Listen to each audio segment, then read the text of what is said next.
En 1991, dans la revue annuelle que je dirigeais, le Messager européen, nous avons publié un dossier sur le crépuscule de l'Europe dans les campus américains. Ce qui nous préoccupait notamment, c'était la révision du cursus et des programmes d'études auxquels se livraient déjà de grandes universités prestigieuses comme Stanford, Berkeley, Duke et Harvard. Pour faire droit aux exigences des minorités raciales, ethniques et sexuelles, écrivait alors Daniel Sannard, toute une politique a été mise en œuvre visant à introduire dans le recrutement des enseignants et dans l'appréciation des résultats des étudiants des considérations de race, de sexe ou de préférence sexuelle. L'une des plus inquiétantes de ces mesures, ajoutait-elle, concerne les programmes et notamment la volonté d'expulser du cursus ceux qu'on appelait désormais les DWEMs, les Dead White European Males, et les remplacer par des textes contemporains sans autre valeur qu'idéologique. Nous sommes en 2021. 30 ans ont passé et l'Amérique n'a pas fait marche arrière. Elle a poursuivi sur le même chemin, elle a même accéléré le mouvement.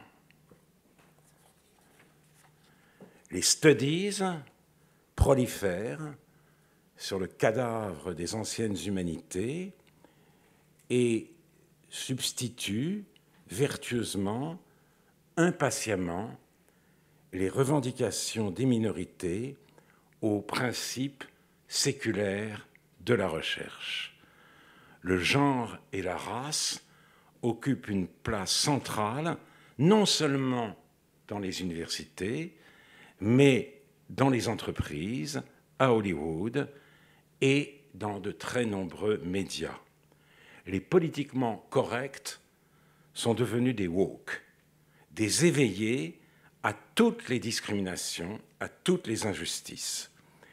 Et à la stupeur de ces lecteurs européens, le New York Times, hier modèle d'impartialité, est aujourd'hui un journal woke.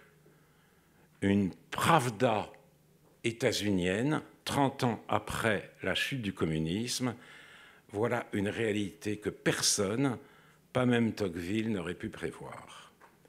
Il y a donc un mystère, et personnellement, que je n'arrive pas à élucider. Je suis, pour cette raison, particulièrement heureux d'accueillir Joshua Mitchell, professeur de théorie politique à Georgetown, Janice Roger Brown, ancienne juge de la Cour suprême de Californie, et Yascha Mounk, qui accepte au pied levé de prendre la place de Bakary Sellers et qui est l'auteur de Le peuple contre la démocratie. Je devrais m'en souvenir parce que c'est un livre qui a beaucoup marqué.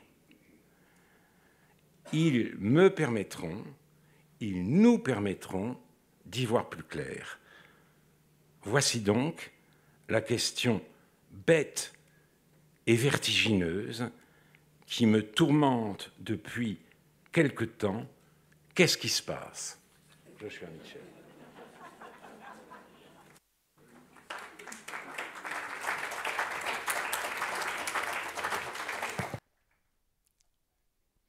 Merci, bonjour. Que se passe-t-il? Eh bien, il y a des problèmes à droite et je n'ai nul doute que personne n'évoquera ces problèmes à droite. Mais quant à moi, j'aimerais parler des problèmes qui existent à gauche. Et je pense que le meilleur terme que nous pouvons employer pour comprendre ce qui se passe, ce sont la politique des identités. Et ceci a créé une crise politique qui va au-delà de la politique. C'est une crise et là je vais vous paraître comme un théologien, c'est la crise de la chrétienté est à l'intérieur. Il y a seulement quelques choix. On peut avoir une politique de compétences dans laquelle nous nous appuyons sur les compétences des personnes. Et de cela, nous en avons fortement besoin. Ou alors, nous pouvons avoir ce que j'appelle la politique de la transgression. Et la seule chose que l'on regarde, c'est le statut donc des autres. Et nous voulons déterminer s'ils sont coupables ou innocents. Et ça, c'est vraiment le fantôme du christianisme. Et j'expliquerai ce que je veux dire par fantôme du christianisme un peu plus tard. Après, nous avons l'incapacité à comprendre ce qui se passe. Il y a encore le duel entre les libertariens et les conservateurs culturels. Mais en fait, ils n'ont rien à dire pour faire face à la politique des identités. Ils ont été complètement submergés. Ils doivent utiliser des platitudes de l'ère de Reagan. Et c'est quelque chose de vraiment triste à observer.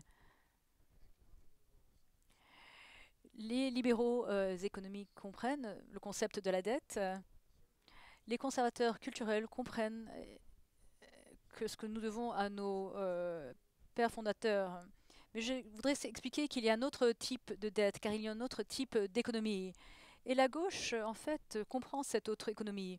Et c'est l'économie de la culpabilité et la capacité à rendre coupable qui hante donc le monde occidental. Il y a donc deux économies. L'économie de tous les jours, que l'on comprend assez facilement, et ensuite il y a cette économie spirituelle. Et si l'on observe, si l'on lit le Nouveau Testament, on peut voir qu'il y a énormément de distinctions entre le Judas donc, et le trésor pour les apôtres. Et une huile précieuse est déversée sur le crâne de Jésus. Mais il dit, mais pensez à ce qu'on aurait pu faire avec cet argent. Mais le Christ lui répond, il y a quelque chose de plus important qui se passe ici. Il y a une économie de la culpabilité et de la transgression que je vais donc vous expliquer. Et donc, il y a une compréhension dans l'Évangile de ces deux types d'économies. Et à gauche, donc, on parle vraiment de cette économie spirituelle. Par exemple, on se penche avec incrédulité sur la AOC et d'autres membres du parti politique américain qui vont dire peu importe si ça coûte 13 000 milliards de dollars afin d'avoir un avenir propre. Et la raison pour laquelle ce n'est pas important, c'est que Alexandra Ocasio-Cortez, AOC et les autres personnes ne font pas importance à l'économie réelle. Eux, ils veulent juste s'attacher à la pureté spirituelle. Tout ceci pour vous dire, comme le disent les personnes à droite, juste une certaine version du multiculturalisme. En fait, nous ne sommes pas sur la bonne voie. La preuve en est, c'est qu'au quotidien, ce que font les personnes aux États-Unis et en Europe, c'est le signalement des vertus. Mais en fait, la vertu, c'est quelque chose de grec. En fait, ce qu'ils sont en train de notifier, c'est leur innocence.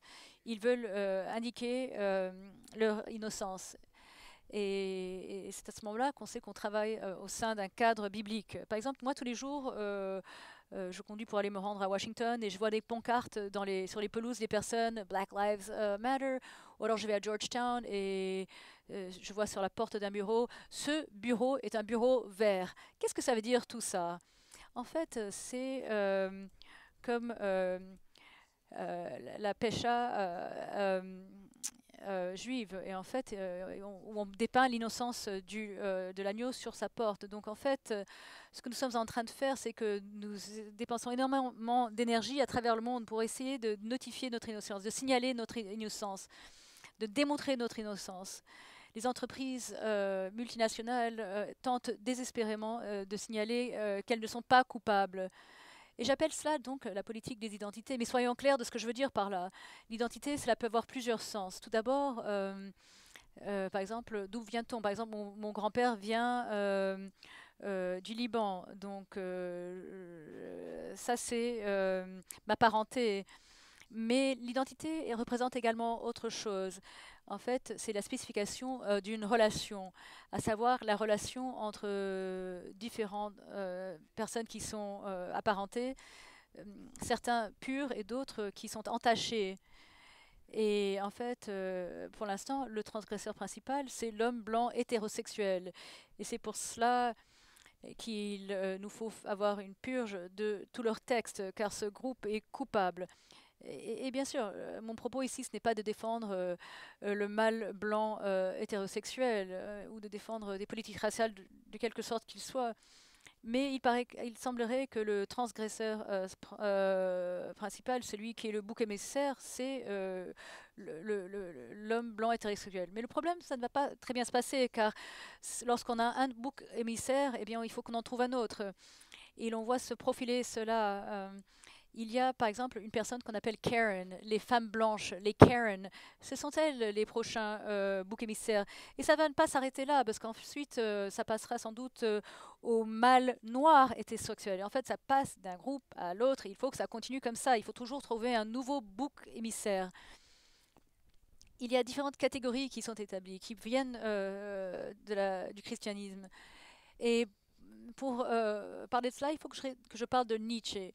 Et quoi que vous pensiez de lui, quelles que soient les conséquences politiques, en fait, il a pu envisager, anticiper quelle serait la crise du monde occidental. Il a même dit, c'est l'Église et non pas le poison de l'Église qui nous offusque. Nous, Américains et Européens du monde moderne, nous ne croyons pas à la religion, mais nous croyons encore à tout ce que la religion nous a donné, la dignité des personnes, l'égalité.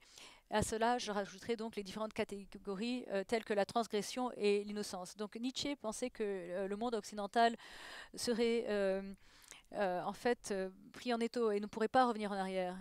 Et c'est exactement cela ce qu'a prédit Nietzsche, la politique des identités. Il y a donc l'innocence d'un côté et la transgression de l'autre, mais nous n'avons plus le cadre théologique, l'architecture théologique à l'intérieur duquel cela avait du sens dans le passé.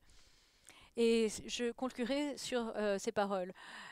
Selon le christianisme, le Christ a été le bouc émissaire qui a pris pour lui tous les péchés du monde. Et en fait, cela voulait dire qu'on ne peut pas se tourner vers un autre groupe et en faire un bouc émissaire, car vos problèmes sont tellement sérieux que seul Dieu peut les résoudre. Et on peut seulement mettre fin à le fait d'avoir des boucs émissaires si on a une formulation chrétienne où le bouc émissaire est divin. Ça, c'est de la théologie. Et nous ne sommes pas là pour parler de cela. Mais en fait, moi, je suis en train de vous dire que nous sommes pris dans les conséquences du fait de toujours trouver un bouc émissaire. Et donc, voilà ce que fait la gauche. En fait, il est en train de poursuivre toutes les personnes qui ont beaucoup de sentiments de culpabilité sur l'esclavage, sur les guerres mondiales, sur l'Holocauste. C'est un sentiment de culpabilité qui vous empêche même de dormir la nuit. Et là, voilà que la gauche qui vous dit « Venez vers moi, venez vers moi, je vais expier tous vos péchés. » Et tout ce que vous aurez besoin de faire, c'est d'abandonner vos nations, vos familles, vos églises et vos monuments. Mettez cela de côté. Et des dizaines de millions d'Américains et d'Européens aujourd'hui sont en train de se lancer dans cette Église. Ce que je vous dis, c'est qu'il n'y a pas de solution politique à cela. Il y a seulement un retour vers une compréhension chrétienne. Et car si l'on ne fait pas cela, et on le voit déjà, c'est que nous allons devoir adopter les catégories de Nietzsche, car lui voulait se débarrasser de tous les accoutrements du christianisme, y compris l'entachement, la transgression, la culpabilité, se débarrasser de tout cela et de revenir vers une côté aristocratique où les seules catégories qui restent sont la faiblesse et la force. Cependant, ce qui me réconforte, c'est que la gauche, tout au moins, utilise les catégories chrétiennes de l'innocence et de la culpabilité.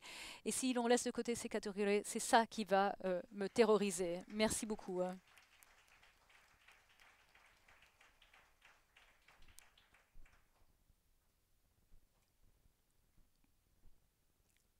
Bien, l'exposé que nous venons d'entendre, très bref, était absolument passionnant.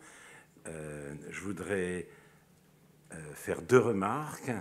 Il me semble que parmi ceux qu'on appelle les woke, la culpabilité affichée va de pair avec un sentiment de supériorité. Si on est éveillé à toutes les discriminations et à toutes les injustices, c'est que les autres ne le sont pas, et c'est surtout que le passé ne l'est pas. Le passé est convoqué et il fait apparaître toutes ces lacunes. La déconstruction agit en ce sens. Le passé n'est pas un recours, c'est un repoussoir, ce qui rend le présent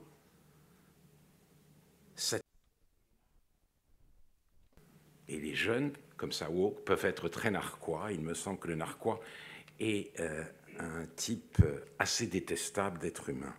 J'ajoute aussi une question que nous pourrons essayer d'élucider. Pourquoi faut-il qu'en Occident, le bouc émissaire soit l'Occident lui-même? Pourquoi cet acharnement occidental contre la culture européenne, fondatrice de l'Occident?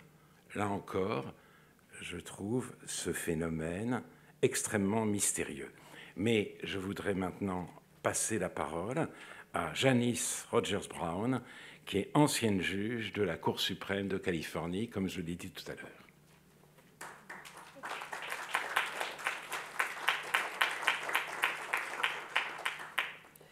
Well, good morning. Bonjour à tous et merci. Je ne suis pas un universitaire ni un philosophe. Je crois être ici vraiment pour offrir un point de vue qui est celui d'un citoyen ordinaire et d'une Américaine ordinaire. Et j'ai répondu assez fort à la réponse d'Alain. Qu'est-ce qui se passe? Parce que apparemment, c'est arrivé très rapidement. Je ne crois pas, moi, que ce soit arrivé brutalement. Je crois que c'est comme des termites. Ça grognait sous le sol et on n'a rien vu avant que la maison ne tombe. Mais laissez-moi commencer avec une pensée de Samuel Coleridge qui a dit, et je paraphrase, « Tout dépend de la philosophie ». C'est bien l'esprit des temps que l'on passe. Ce sera la mode, la législation et même les religions d'une ère particulière. Et je pense qu'il y a quelques vérités à cela, mais ce que j'ai appris, c'est que la façon dont Coleridge se présente, les hommes réagissent à cette philosophie, même si, comme ils ne ressentent simplement que la réflexion et la réflexion des planètes lointaines. Donc je pense que une partie de ce qui se passe aujourd'hui, on le ressent de telle manière. Donc je vais commencer avec ce que Leszek Tarkowski a dit, sa citation la plus banale dans l'hémisphère ouest. On pense que c'est sûr, que c'est très évident que les hommes soient créés égaux en loi et qu'ils ont des droits communs, la vie, le droit à la vie, à la liberté et à la poursuite du bonheur. Ça, je crois, était quelque chose que les pères fondateurs de l'Amérique croyaient profondément. Ils croyaient que c'était vrai. Et comme Josh vient de le dire, cela a une connexion théologique. Philip Lewis a dit il faut qu'on ait une croyance dans des normes objectives afin d'avoir quelques appartenances ou quelques règlements. Maintenant, ce que nos pères fondateurs voulaient nous dire là, c'était l'idée même que c'était universel et ça pouvait s'appliquer à tous les êtres humains à tout moment. Et c'était la base même de l'être humain. Le président Coolidge, en 26, le 25e anniversaire de la déclaration d'indépendance, a dit il y a quelque chose sur cette déclaration qui est très apaisante. Tous les hommes sont créés égaux, point final. S'ils ont les mêmes droits à la vie et la liberté, c'est parfait. Si un gouvernement juste obtient sa légitimité du consentement des votes, c'est définitif. Donc, ce que je dirais là, c'est vos objections à cela. Pas de progrès, pas d'avancement peut être fait au-delà de ces propositions de base. Si tout un chacun veut de renier cela et être négationniste, la seule direction dans laquelle vous pouvez continuer de façon historique n'est pas en avant, mais en arrière. Il était un temps où il n'y avait pas d'égalité, pas de droits humains, pas de règlement commun. Et ceux qui choisissaient cette direction sont simplement des réactionnaires et non pas des progressistes.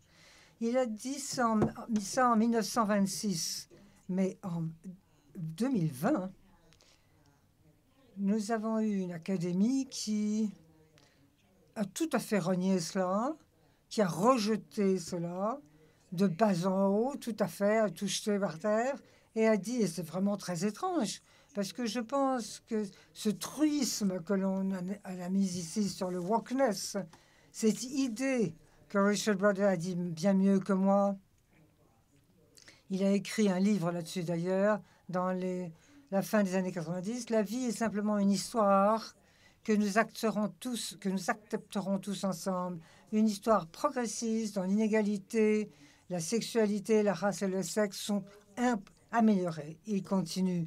La position est articulée par les opposants de ce narratif, sont fausses par définition, fausses depuis le départ, fausses avant même d'exister.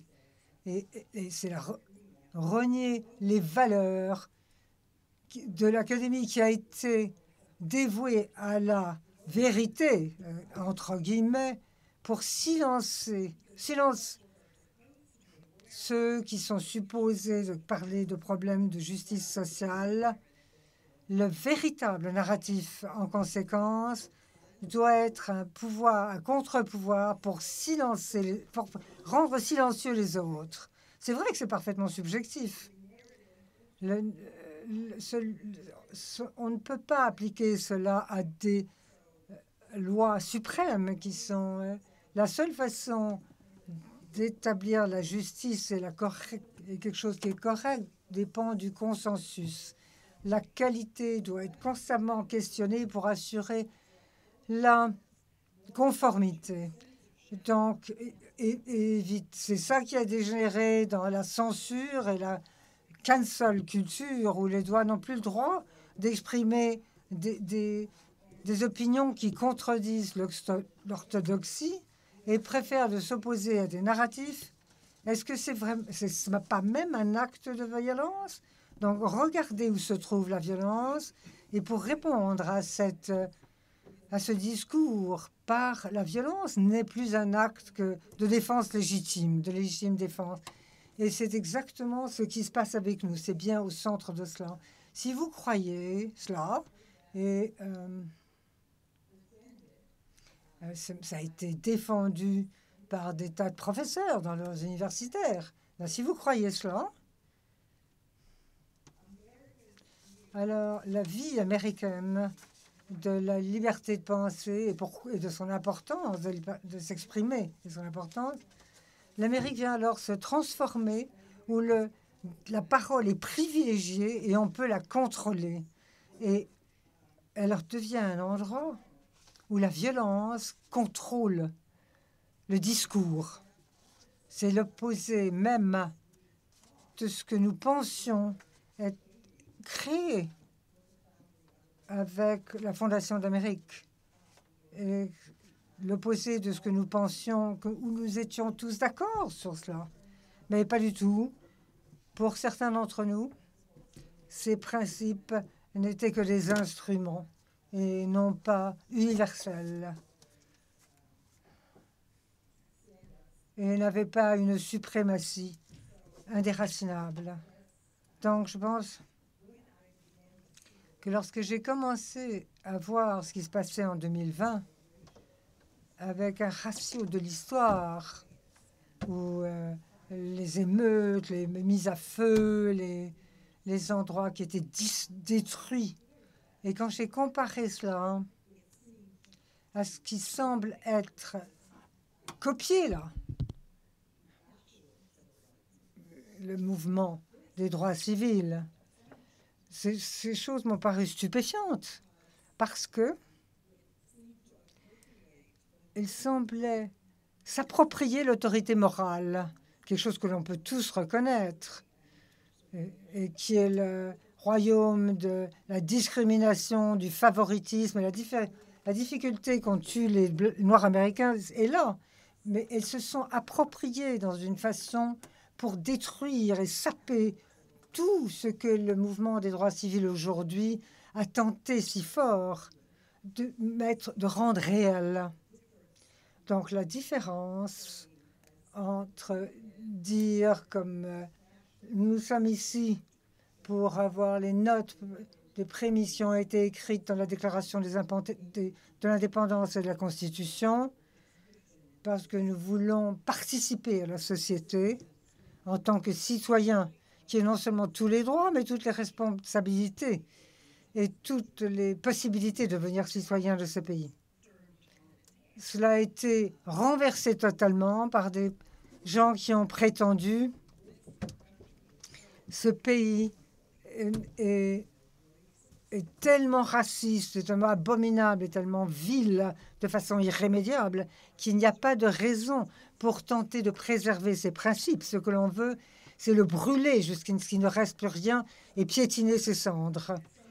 Donc, comme quelqu'un qui défend, bien sûr, l'anti-esclavagisme est assez vieille pour avoir connu les inégalités et les discriminations qui ont eu lieu en Amérique.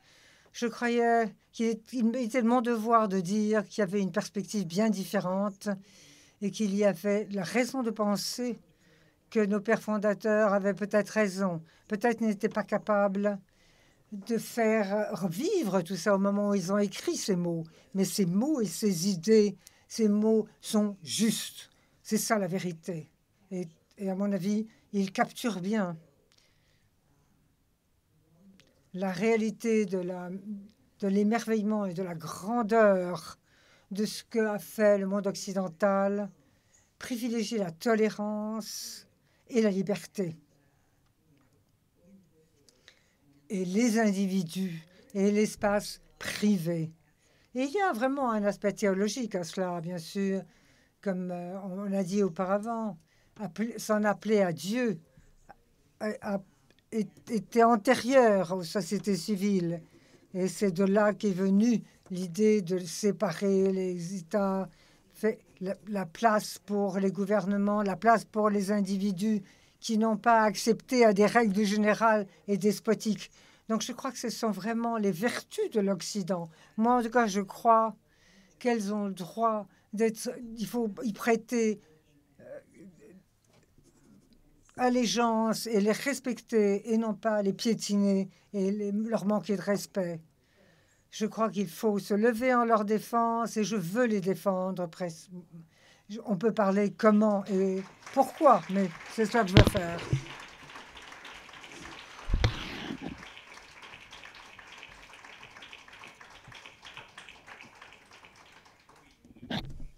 Merci Janice Rogers-Brown pour ses propos très, très courageux. Il me semble que la violence dont elle vient de parler révèle l'un des traits les plus étranges de l'idéologie contemporaine et qu'on pourrait appeler le mensonge victimaire. C'est-à-dire, plus il y a de droits, plus l'égalité progresse et plus certains dénoncent la férocité de la domination. Et cette dénonciation nourrit l'intolérance et la cancel culture. Il me semble que nous en sommes là aujourd'hui, une sorte de bovarisme politique ou idéologique. Le bovarisme, c'est se concevoir autre qu'on est et le monde autre qu'il n'est. Et ce bovarisme, me semble-t-il, se déchaîne aujourd'hui. Et je suis très heureux de passer la parole à Yascha Mounk.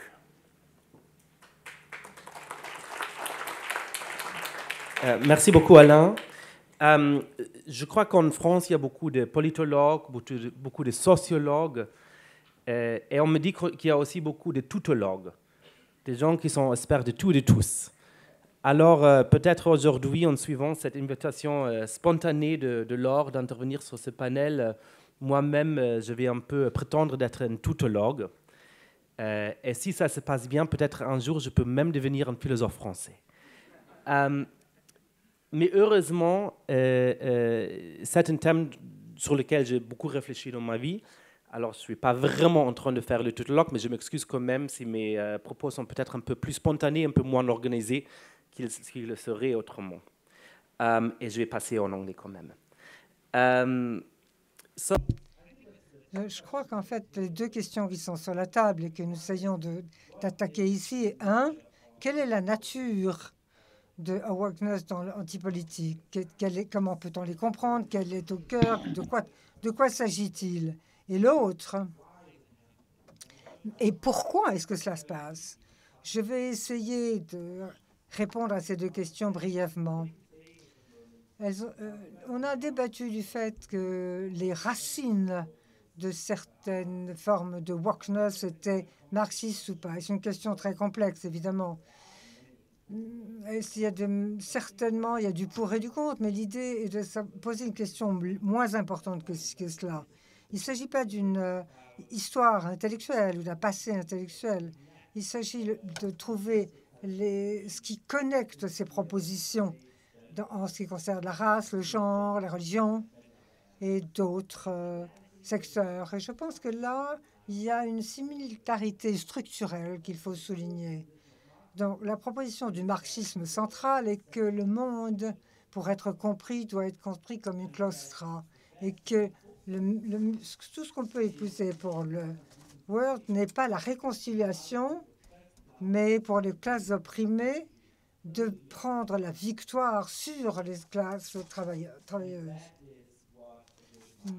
Et c'est que les grands marxistes comme mes grands-parents se battaient pour cela. La lutte des classes était au cœur de leur combat.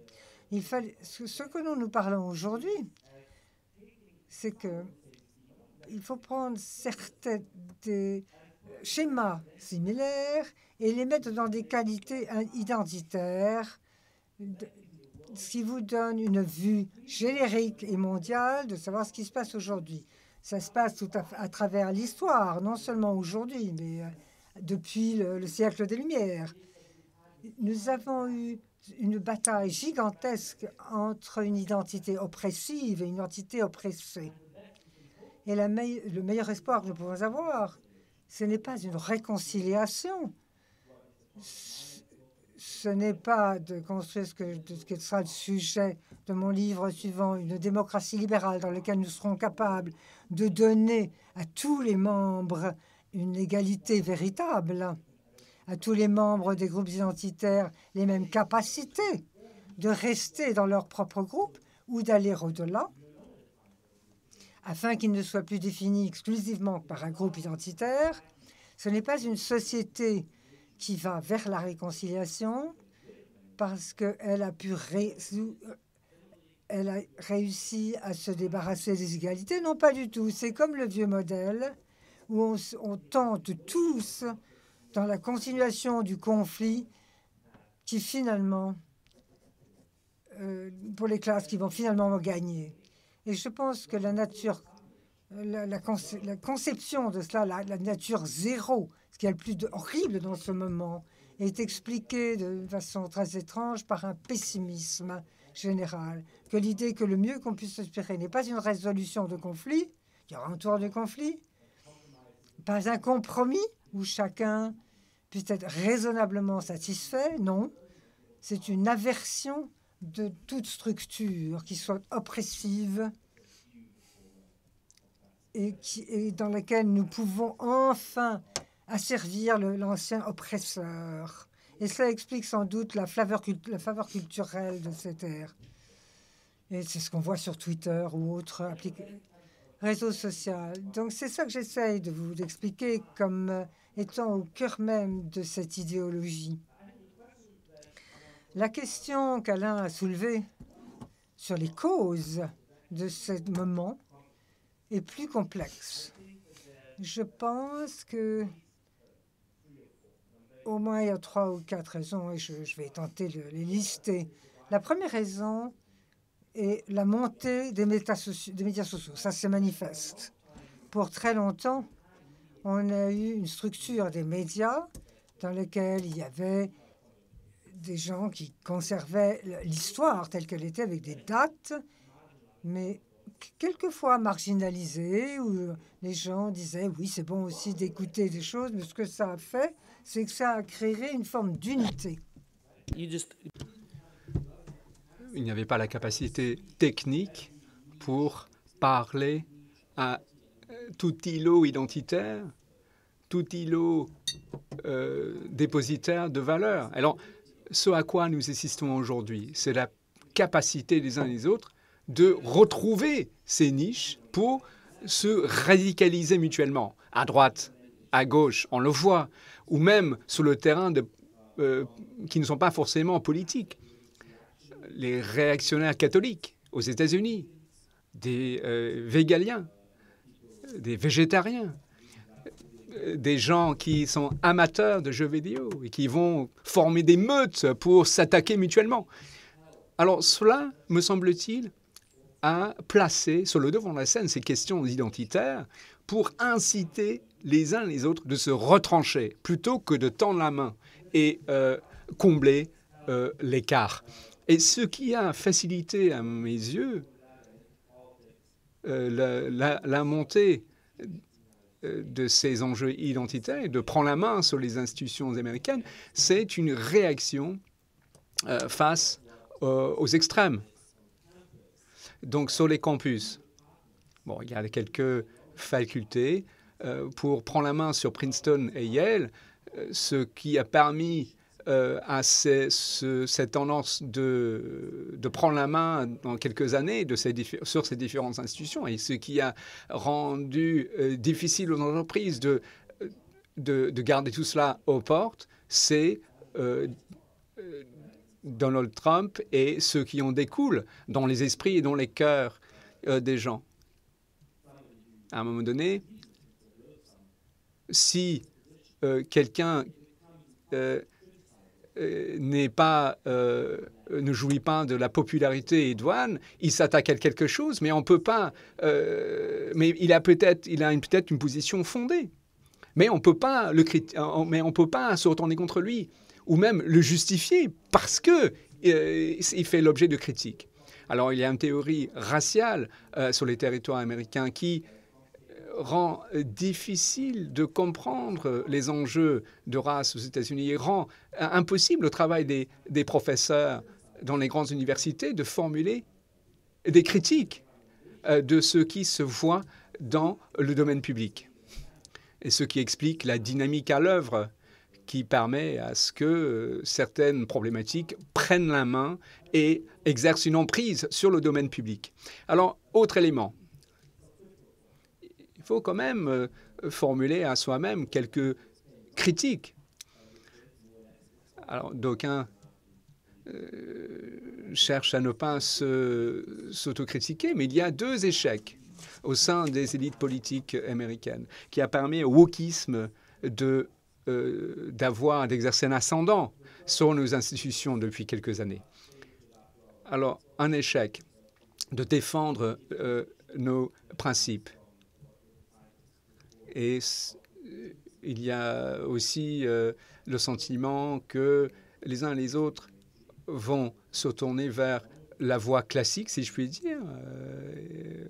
Il y a des éléments critiquables dans les pensées qui s'inscrivaient dans un courant classique. Mais bon, là, il y a une certaine défiance à l'égard de cette pensée classique, et ce qui peut expliquer la ruée vers les extrêmes. Et puis, tout un chacun ici, vous êtes des libéraux, des philosophes libéraux, vous devez penser notamment à notre manque de volonté pour défendre ces valeurs à un moment où la lutte doit s'engager. Ce qui me frappe quand je suis à la recherche d'exemples des parangons avec lesquels j'ai été à la fac, ce que je constate, c'est que mes anciens professeurs avec des réflexions très subtiles, des réflexions menées sur les œuvres d'Alexis de Tocqueville, des fondateurs d'un canon philosophique libéral. Mais en fait, ils ne les ont pas défendus quand le moment était critique. Et j'ai pu être amené à y accorder une importance considérable grâce à leur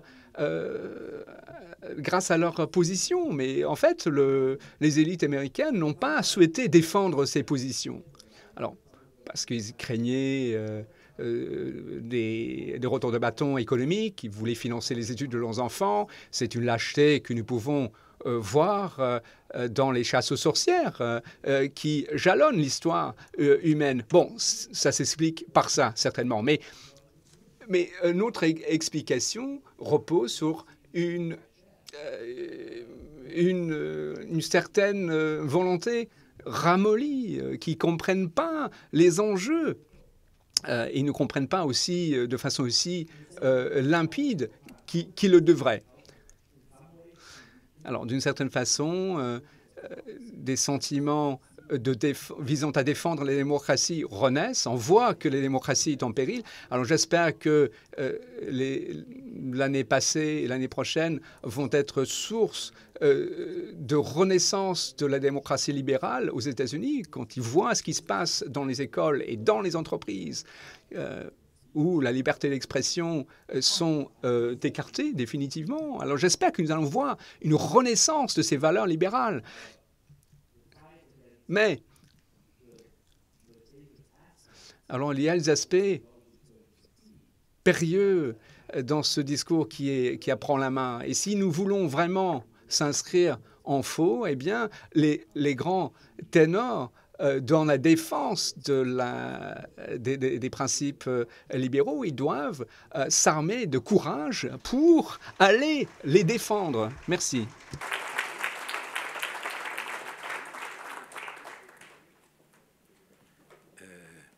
Dans le sillage de ce que vient de dire Yascha Mounk, je voudrais poser une question aux trois intervenants, si nous avons encore le temps.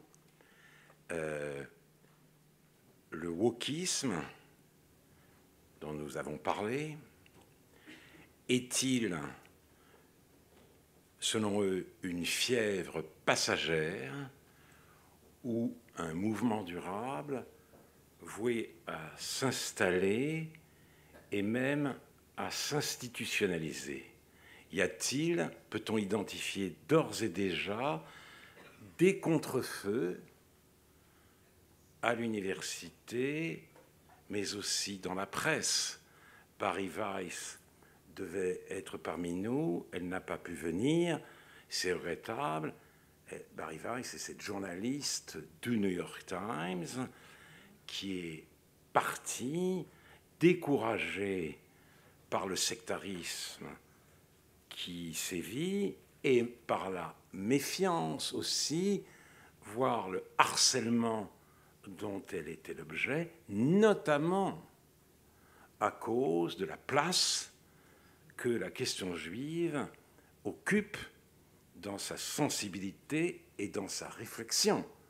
Il faut savoir que les Juifs, aujourd'hui, enfin nous le savons tous, ne sont plus une minorité. Il règne peut-être la tyrannie des minorités, mais les Juifs ont basculé dans le mauvais camp du fait d'Israël, le camp des dominants, le camp des oppresseurs, le camp des suprématistes. C'est une réalité. Il faut vraiment avoir des yeux pour ne pas voir et des oreilles pour ne pas entendre quand on méconnaît que l'antisémitisme est une composante de Black Lives Matter, par exemple. Voilà donc un paysage très inquiétant. Et ma question, c'est où sont les contrefeux? Je vais Michel et vous ensuite. Et Yascha Mounk, et je crois qu'on aura fini là, parce que vous devez crier famine. Allez-y. You can answer that?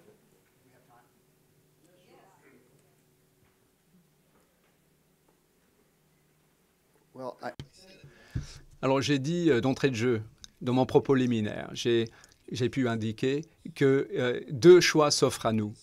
Le premier, la politique dite de la compétence, d'une part, et d'autre part, la transgression et l'innocence. Et dans mon domaine, l'histoire de la pensée politique, il est évident que sur les campus de prestige, ceux qui ont rédigé le canon sont en but à des critiques parce que ce sont des transgresseurs. Même la NASA en est touchée.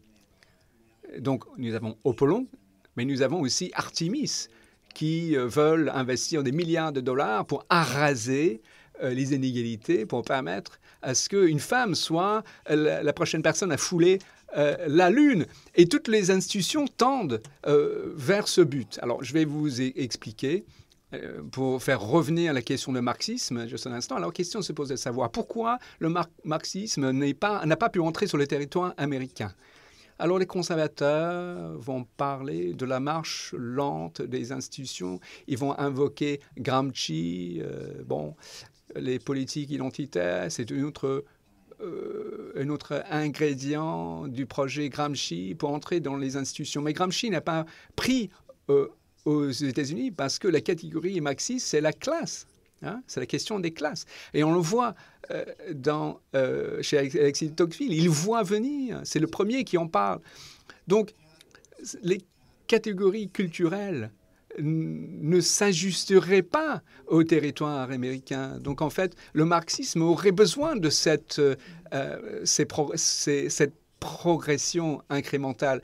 Mais la politique identitaire est entrée tout de suite et a exercé une emprise tout de suite. Alors pourquoi? Il y a quelque temps, quelqu'un a dit que le Marx a fait prisonnier l'Europe et le Freud l'Amérique. Alors qu'est-ce qu'il voulait dire? Il voulait dire que la question de classe était opérante en Europe, mais la problématique de la culpabilité gagnait haut la main en Amérique. Alors, la politique identitaire, qu'est-ce que c'est? Cela appréhende la culpabilité qui nous fait revenir jusqu'aux puritains, soyons clairs, mais l'Église chrétienne s'est effondrée depuis la Deuxième Guerre mondiale. Alors, nous sommes très, très religieux aux États-Unis, mais personne ne va aux églises.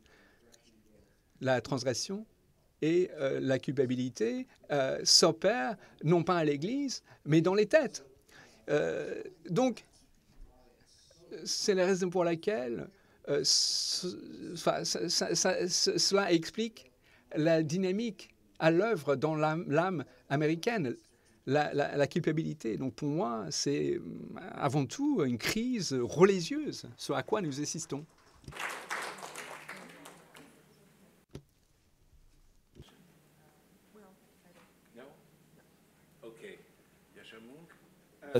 Does this work? All right, let me just... Alors, je ne vais pas aller au pupitre pour tenir un propos un peu moins formel. Alors, je pense qu'il y a une question qui porte sur le fait de savoir est-ce que cela va exercer une influence en dehors du territoire américain et surtout en Europe occidentale. Aux États-Unis, me semble-t-il, c'est ce qui va être le conflit intellectuel le plus important pour 25 ans à venir. La politique identitaire va régir les acteurs économiques, les acteurs universitaires. Cela, à mon avis, va structurer les conflits pour le prochain quart de siècle, à moins que la Chine réoriente la vision. Alors, qu'est-ce qui en découle? Alors, victoire totale, admettons. Surtout pour ce qui est des secteurs culturels, sociaux, et peut-être sur la scène politique. Mais il y a un clivage qui me semble probable, où cela va exercer un ascendant encore plus puissant chez les ONG, dans les universitaires, chez les universitaires et dans les quartiers dorés des grandes entreprises. Mais on peut imaginer un avatar plus extrême encore par rapport à ce que nous avons vu depuis 5 ans, c'est-à-dire que la gauche maîtrise toutes les institutions du centre, mais la droite détient une maîtrise sur l'appareil dans son ensemble. Et puis ensuite,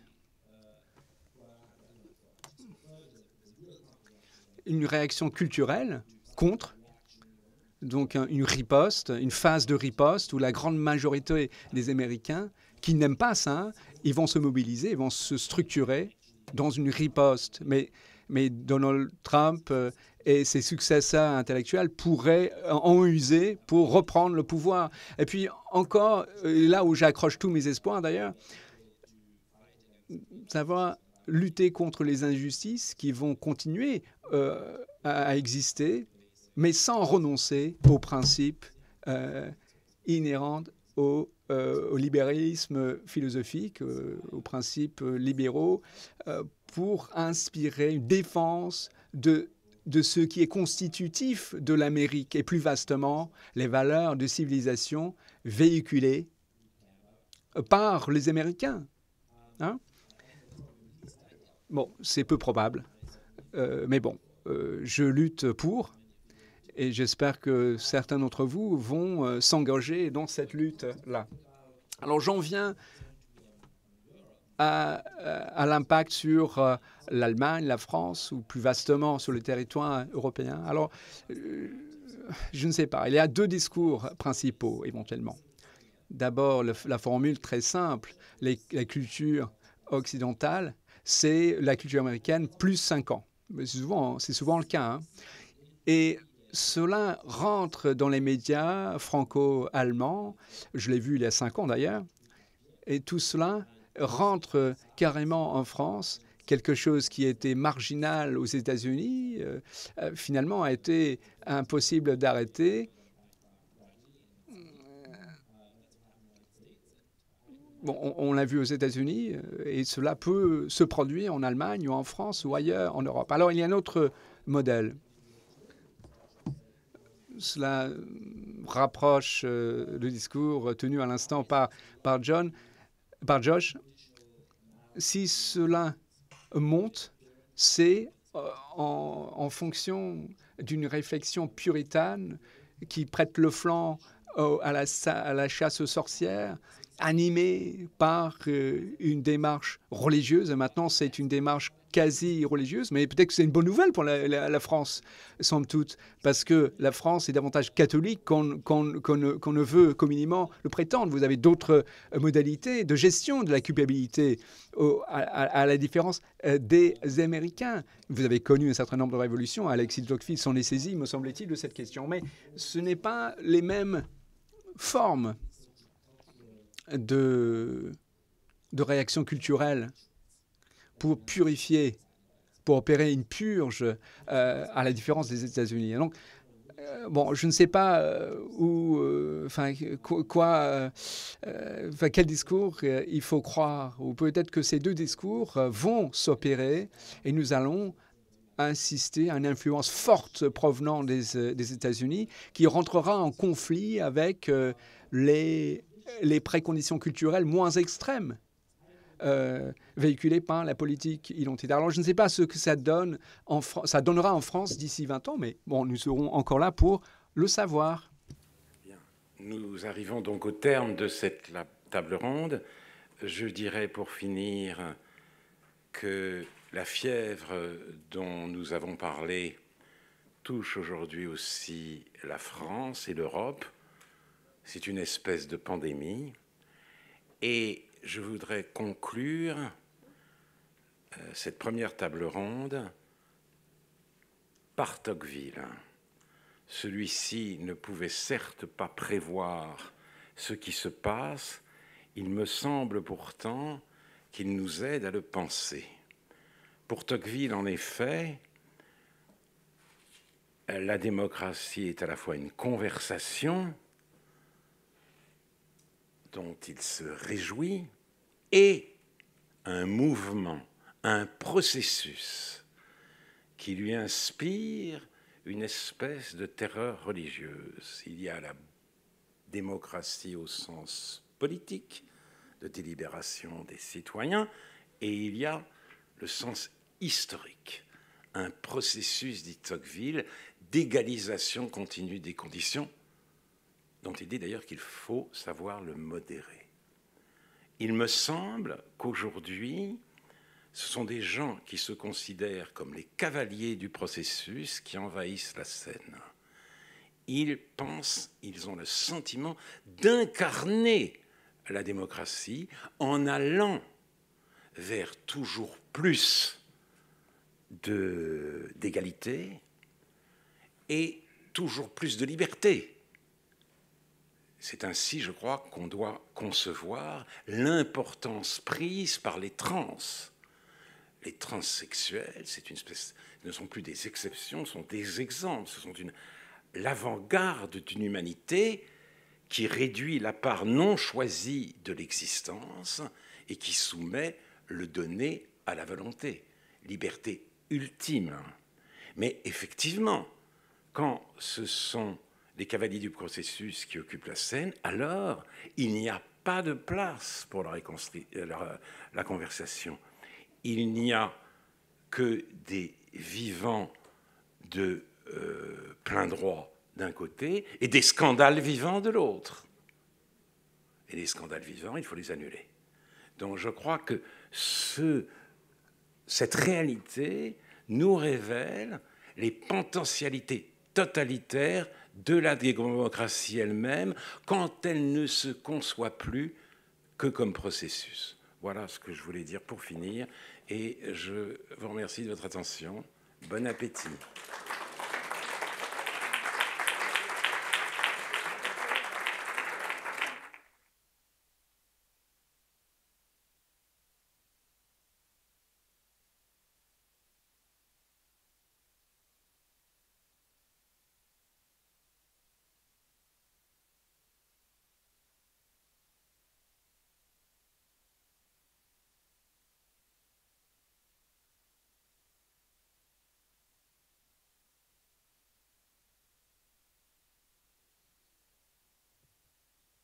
Cavalier, justement.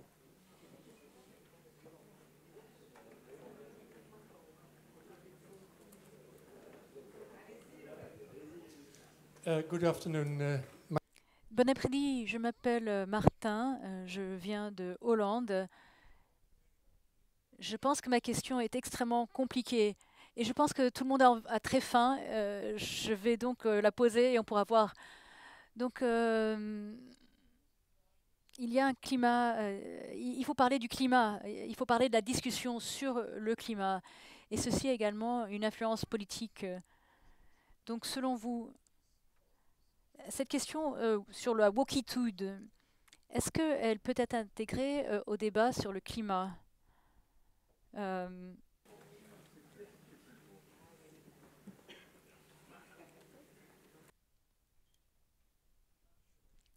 ne sais pas quelle est votre position sur ce sujet, mais je vais vous donner le mien. Permettez-moi donc de retirer l'écouteur. En guise de préambule, je souhaiterais vous dire que j'ai un voilier et j'ai dépensé énormément d'argent pour le convertir pour qu'il soit plus vert. Donc je m'y connais un petit peu en technologie. Mais cet argument concernant le changement climatique ressemble, selon moi, fortement à ce qui se passe avec le wokitude ou la politique des identités. En fait, on recherche désespérément tout ce qui est vert et pour expulser tout ce qui n'est pas pur, tout ce qui n'est pas vert. Et ça, ce n'est pas un processus scientifique. Pour moi, une fois de plus, c'est un processus religieux. Le langage même qui est employé afin de pouvoir faire le bond vers un nouveau régime technologique contient beaucoup de mots liés à la religion. Nous avons des carburants fossiles qui sont sales et ensuite les panneaux solaires qui sont propres. Mais en fait, comment est-ce qu'on produit des panneaux solaires? En fait, on est en train d'extraire des liquides de dessous de la terre pour extraire des éléments pour produire ces panneaux solaires. Mais tout est sale et être humain, c'est vivre au milieu de la saleté. Désolé de le dire. Et nous, il faut que nous nous accostumions à vivre avec la saleté, avec la crasse. Et il faut comprendre que le monde est un monde brisé. Je vais vous parler d'une parabole. L'esclave vient vers le maître et lui dit, « Maître, je suis allé dans les champs et j'ai remarqué qu'il y a des mauvaises herbes qui poussent parmi les germes de blé. Dois-je enlever ces mauvaises herbes ?» Et le maître lui dit, « Non, non, non. Il faut laisser ces mauvaises herbes. Il faut que les mauvaises herbes et le blé fleurissent ensemble. Car si l'on enlève les mauvaises herbes, ça veut dire qu'on va également enlever les bonnes herbes. Il faut les laisser pousser en même temps et au moment de la récolte, on va pouvoir donc enlever les mauvaises herbes. » Qu'est-ce que cela veut dire ? Mais ça veut dire que tout est entremêlé au sein de notre monde. Nous n'aurons jamais un monde complètement pur. Cela veut dire que nos nations ne sont pas pures. Et pour les conservateurs qui sont ici, qui disent « Ma nation est pure », eh bien vous vous trompez, vous vous leurrez. Aucune nation n'est pure. Et nous devons aspirer vers un monde qui est pur, tout en sachant qu'on ne pourra pas l'avoir immédiatement. Et ce que la politique des identités essaie de faire, c'est dire « Oh oui, oui, nous allons pouvoir atteindre la pureté. Il faut juste désavouer le mâle blanc hétérosexuel qui vous a amené le capitalisme, qui vous a donné les fossiles carburants, qui vous a donné l'Église homophobe. Si l'on peut purger tous ces éléments-là, eh bien, nous atteindrons enfin la pureté. Mais ce que je vous suggère, c'est que nous ne vivons pas dans ce monde. Nous n'allons pas pouvoir arriver à nos fins en expulsant un groupe. En fait, il faut faire ce que Tocqueville a dit. Il faut créer un monde fondé sur la compétence. Et au quotidien, nous devons être les conservateurs de notre planète. Je ne suis pas contre le changement, la protection de la planète, mais je suis très perturbée par le langage religieux qui est rattaché à cette atténuation des causes du changement climatique. Alors, avant Alain, de prendre une autre question. Je peux Oui. poser une question Non. Oui. Non, je voulais dire quelque chose, mais tant pis. Non, pardon, allez-y. Non, mais c'est mieux que je me taise. Non, allez-y. Non, un petit mot, il me semble que ce qui est woke, ce n'est pas l'inquiétude écologique elle-même, c'est Greta Thunberg et la grève hebdomadaire des cours. Voilà. Je voulais faire cette distinction. Allez-y. Oui, Perrine Simon-Naoum, je voulais vous demander si, d'une certaine façon, la comparaison ou le passage que vous faites d'un modèle théologico-politique américain à ce qui serait l'ensemble d'un modèle théologico-politique pour l'Europe ne vous paraît pas trop simple. C'est-à-dire que ce soit en France ou en Allemagne, d'abord, on a un rapport différent évidemment aux religieux et aux théologico-politiques. Et ensuite, je ne suis pas sûre que dans le rapport qu'on a en France avec le théologico-politique, les catégories de pureté ou de transgression soient vraiment des catégories qui s'appliquent. Alors, peut-être que Joshua Mitchell voudra répondre. Je crois que vous avez tout à fait raison. Ce sont d'autres catégories qui s'appliquent. Il n'empêche que le wokisme a traversé l'Atlantique et qu'il y a une sorte d'étrange aspiration aussi en Europe à se débarrasser, à se défaire de l'Europe. L'une des dernières initiatives à laquelle je pense, c'est la mise en cause de Beethoven comme espèce d'emblème du classisme, du sexisme et du racisme européen. Alors la culpabilité européenne, elle tient bien plutôt au colonialisme et à la Shoah. Ça oui, c'est ce qui entretient. Mais vous voyez, c'est-à-dire qu'au nom de cette culpabilité, on en vient à rejeter de l'Europe la culture européenne, cela même dont les nazis voulaient débarrasser l'Europe. C'est le grand paradoxe. Mais il me semble qu'il faut plutôt en passer par là que par, en effet, une théologie du péché, de la rédemption. C'est cette part noire de l'histoire européenne qui est à la fois qui hante les esprits et qui est en même temps complètement très mal comprise. Vous vouliez ajouter quelque chose ?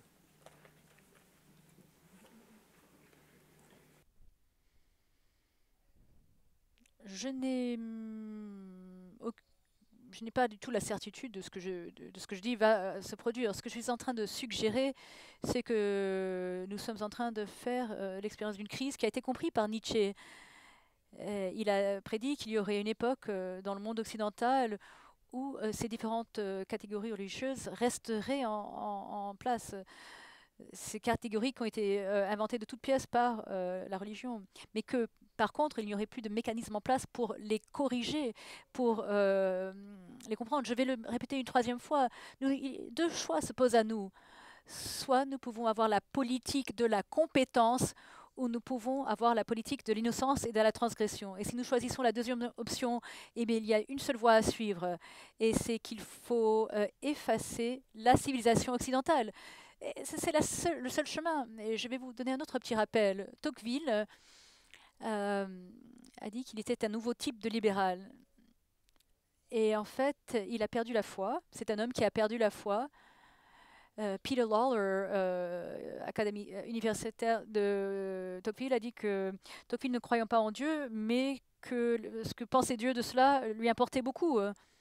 Ce qui l'inquiétait, Tocqueville, c'est que le christianisme s'était aligné avec l'ordre aristocratique et qu'il fallait avoir une religion afin de pouvoir comprendre la démocratie. La crise que nous évoquons maintenant, et pour en revenir au point de Yasha, c'est qu'on veut obtenir un ordre libéral. Mais la crise à laquelle nous sommes confrontés aujourd'hui, c'est que tout ce qui est libéral aujourd'hui est profondément ancré dans la blanchitude. Et donc, comment la blanchité, comment défendre ça? La science, c'est blanc. Le discours est blanc. Et donc, en fait, il n'y a pas de fin à cela. Donc, on ne peut pas réagir à des catégories théologiques si on n'a pas de théologie. Et si vous le faites, vous êtes foutus. J'ai grandi au Moyen-Orient. Mon père travaillait pour le département d'État américain. Je suis venue aux États-Unis lorsque j'avais à peine 7 ans. Mais j'étais assez formatée. Et je savais qu'il y a une ambiance islamique au Moyen-Orient. Il y a une ambiance, pour ainsi dire, religieuse dans le monde occidental. Et le problème d'islam eh bien, ne vont pas être résolus lorsqu'on essaie d'implanter la démocratie en Afghanistan, en Irak. Ce sont des mondes qui sont propres à eux-mêmes. Et nous continuons à vivre dans ce monde, même si nous pensons que nous l'avons laissé derrière nous. Nous vivons dans un monde qui continue à utiliser ces catégories théologiques. Et la preuve, c'est que tout le monde ici se sent coupable. Tout un chacun se sent coupable. Et la question que pose Nietzsche, c'est est-ce que vous allez examiner les dimensions plus profondes de cette transgression de l'innocence, ou est-ce que vous allez continuer à faire semblant que ça va partir de tout seul, et que l'on va continuer à défendre la libre parole? Mais en fait, nous sommes impuissants pour faire cela, car tout ce que l'on fait peut être, on peut dire que ça fait partie de la blanchité et de la catégorie de la transgression. Je suis d'accord avec ce que vous dites, mais je pense que je suis en désaccord avec vous concernant ce qu'il faut faire maintenant, pour deux raisons. Tout d'abord, il est tout à fait illusoire de se dire que nous allons pouvoir trouver un terrain religieux commun pour les valeurs de la démocratie libérale. C'est tout à fait irréaliste aux États-Unis, qui connaît un taux de sécularisation très rapide aux États-Unis, avec un pays qui avait différentes variétés de traditions religieuses, y compris des croyances religieuses non liées au christianisme. Donc c'était dit selon laquelle on peut dire la manière pour défendre les valeurs américaines traditionnelles contre le wokism, c'est qu'on puise un peu plus profondément dans les fondements religieux et que l'on puisse ériger ces fondements religieux contre le wokisme. Ce n'est pas du tout réaliste en termes de religion pour défendre nos valeurs. Deuxième raison plus optimiste de mon désaccord, c'est que les revendications des woke, c'est que les seules personnes qui s'attachent à la liberté de parole, qui apportent de l'importance à la démocratie libérale, ce sont des personnes blanches. Mais si l'on regarde les enquêtes d'opinion aux États-Unis, et si l'on aborde un Américain lambda, pas un Américain lambda blanc, mais un Américain de peau de couleur noire ou pas, eh bien c'est faux. Les Américains qui ne sont pas blancs sont extrêmement patriotiques. Ils ont une conviction profonde dans la Constitution américaine, même si cette Constitution les a trahis, et ils sont prêts à défendre ces mêmes valeurs. Et pas de manière abstraite, mais quand ils les voient transgresser de manière concrète dans leur propre communauté, dans leur propre ville. Et c'est cela qui me donne de l'optimisme. Je pense que nous pouvons bâtir des démocraties multiculturelles et démocratiques dans lesquelles nous pouvons convaincre nos concitoyens d'attacher de l'importance à ces valeurs, quelles que soient leurs origines. Est-ce qu'il y a d'autres questions? One last question. Oh, sorry. Qu'est-ce qui se passe? Go ahead, yes. So my question is. Ma question sera brève. Tout d'abord, je pense qu'on a tendance à oublier les dangers liés aux guerres de religion et comment ces guerres déchirent les familles et les sociétés. Cela, nous l'avons oublié. Nous avons oublié ce qui s'est passé lors de la réforme en Europe et nous n'avons pas suffisamment lu à quel point cette période a été destructrice dans notre histoire partagée. Et ceci nous amène à des philosophies qui estiment que la vertu et l'individualisme ne sont plus possibles aujourd'hui. Et ça, c'est un état grave. Car qu'est-ce qui arrive après la guerre? C'est l'anarchie. Et qu'est-ce qui après l'anarchie? C'est toujours la dictature, toujours. Et les woke ne le savent pas forcément. Ils ne savent pas avec quel feu ils jouent. Et la question, c'est est-ce qu'on peut avoir un édit de Nantes moderne, quelque chose qui prône la tolérance pour ces personnes qui ont un concept religieux de la pureté et celles qui ne l'ont pas. Et est-ce que l'on peut avoir un édit de Nantes de l'époque moderne si ce sont les woke qui ont les rênes du pouvoir? Puis-je répondre? Je voudrais vous expliquer le niveau auquel je parle avec Yasha. Je suis un pluraliste.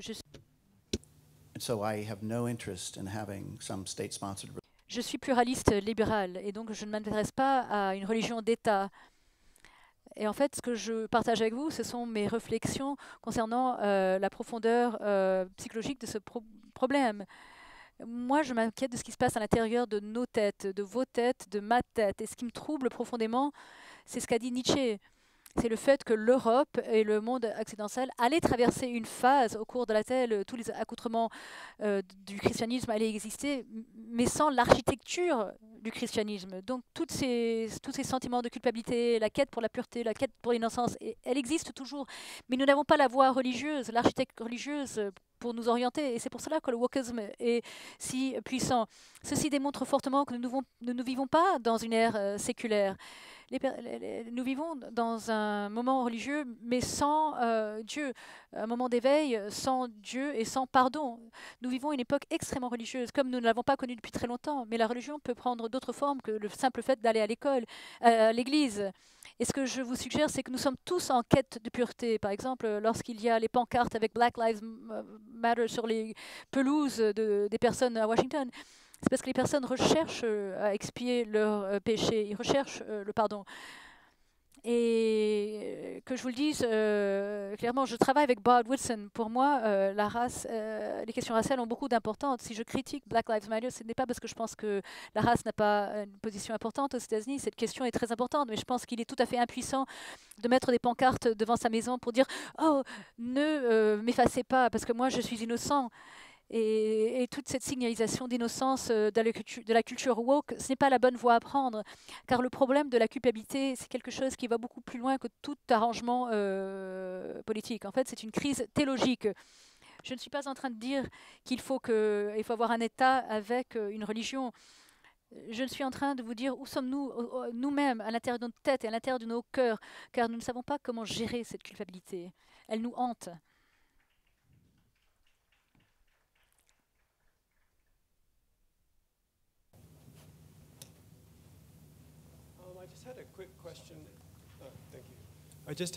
J'ai une question pour Josh. J'aimerais repousser un peu l'idée, la notion que la politique des identités est arrivée brutalement. En fait, je pense que c'est quelque chose qui arrivait de manière non détectée. Et ensuite, il y a eu une convergence de différentes choses. La théorie critique de la race, par exemple, existe depuis très longtemps. Je voulais que vous clarifiez ce que vous voulez dire par ça s'est passé abruptement, soudainement. Oui, comme vous le dites, ça mijote depuis un certain temps dans le monde académique, mais en fait, c'est seulement au cours des dernières années, et peut-être que Yash a tout à fait raison, c'est peut-être apparu au cours de l'ère Trump, mais il me semble que les entreprises et les individus de plus en plus recherchent désespérément à démontrer qu'ils ne doivent pas être cancelled, qu'ils ne doivent pas être dénoncés et bannis. Et c'est seulement au cours des dernières années qu'on a eu cette pénétration au sein des universités. J'enseigne à Georgetown et chaque mail que j'ai reçu au cours des 2 années, chaque mail, en fait, a évoqué un engagement woke à la justice sociale. On ne parle plus de Shakespeare, on ne parle plus de ces autres choses. Et c'est quelque chose qui me trouble profondément. C'est quelque chose qui était peut-être en train de mijoter depuis un moment, mais c'est apparu soudainement.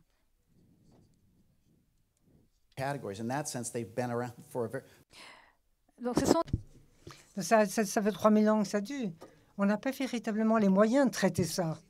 Précisément en ce moment-ci, au moment où le monde de l'esclavage revient dans la conscience américaine à cause de la couverture télévisuelle de ce qui se passe dans le Sud, au moment où on a déboulonné les statues de Christophe Colomb, après la guerre mondiale, précisément à ce moment, l'Église ne peut pas avancer. C'est une crise, et c'est une crise de culpabilité. Si c'est possible, il y a déjà quelques décennies, Dinesh D'Souza avait publié un livre intitulé « The End of Racism », la fin du racisme. Il ne voulait pas dire par là, bien sûr, qu'il n'y avait plus de racistes. Il n'était pas un idiot. Il disait simplement que le racisme était une idéologie totalement disqualifiée aux États-Unis comme ailleurs. Or, c'est depuis The End of Racism que le racisme est dénoncé avec la vigueur que l'on sait. Et le mot de racisme systémique est très intéressant, puisque ce qui est visé maintenant par les woke, c'est le racisme des antiracistes. Le racisme des racistes, on s'en fiche. C'est les antiracistes qui ne savent pas à quel point ils sont racistes et que Robin DiAngelo doit rééduquer moyennant finance. Et c'est ce qui se passe. Donc le racisme lui-même est érigé en race. Vous ne pouvez pas y échapper quand vous êtes blanc. Quand vous croyez y échapper, vous êtes encore raciste, d'où toutes sortes de surenchères, notamment au New York Times, black écrit avec une majuscule, white avec une minuscule. On pourrait dire la même chose, et ça vaut pour l'Europe. On pourrait dire la même chose avec le sexisme. Les comportements sexistes n'ont pas disparu, les violences non plus, ils n'empêchent. La révolution féministe a eu lieu, l'égalité a été atteinte. C'est absolument clair. Et c'est depuis ce moment-là qu'un certain féminisme dénonce une domination omniprésente, et que Caroline de Haas propose des cours de rééducation à la Robin DiAngelo, à toutes les rédactions des journaux progressistes, notamment Télérama, Le Monde et L'Observateur. Voilà où nous en sommes. C'est-à-dire, c'est quand même, dans le wokisme, il y a quelque chose de très surprenant. On est veillé à des discriminations qui n'ont plus lieu. Voilà, c'est tout.